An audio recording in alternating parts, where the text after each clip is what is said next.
There's an often told story about a man who comes to his rabbi to complain that he can't find a moment's peace in his house, surrounded by wild and noisy children. The rabbi says, "Do you have any chickens?" The man says, "Yeah." "Just bring your chickens into the house. Come back in a week." A week later, the man comes back. He says, "Rabbi, the chickens are driving me crazy. They're on the table. They're all over the place. They're clucking." The rabbi says, "Oh, do you have any dogs?" "Yeah." "Bring the dogs in." A week later, the man comes back. "Rabbi, the dogs are chasing the chickens. The chickens are on the table. They're clucking. It's driving me nuts." "Oh, do you have any goats?" "Yeah." "Bring the goats in." Man comes back in a week. "Rabbi, the goats are chewing and eating on everything in the house. The dogs are shaking the chickens are on the table and clucking. It's making me mad." "Oh, you have a cow?" "Yeah." "Bring the cow in." A week later, the man comes back. "Rabbi, I'm going to lose my mind. There's no room to move because of the cow. The goats are eating everything. The dogs are shaking the chickens are on the table and clucking." "Oh." Rabbi says, "Okay, take everything back out again."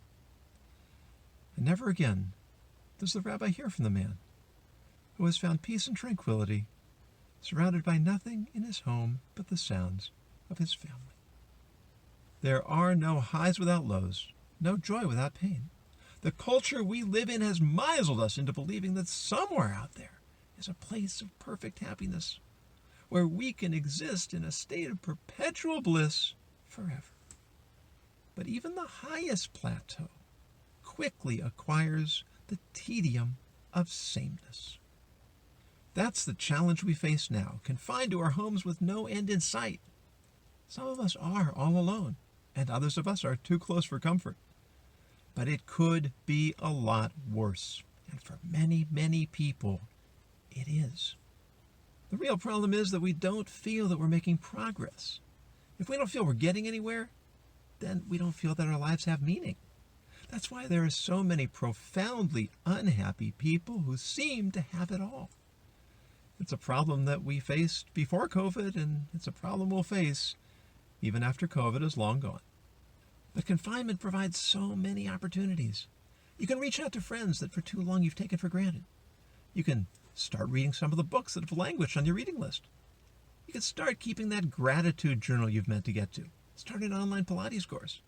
Or start writing that first novel. Personally, I've spent more time in the last month with my son across the Atlantic than I've spent with him since I coached his Little League team in 4th grade.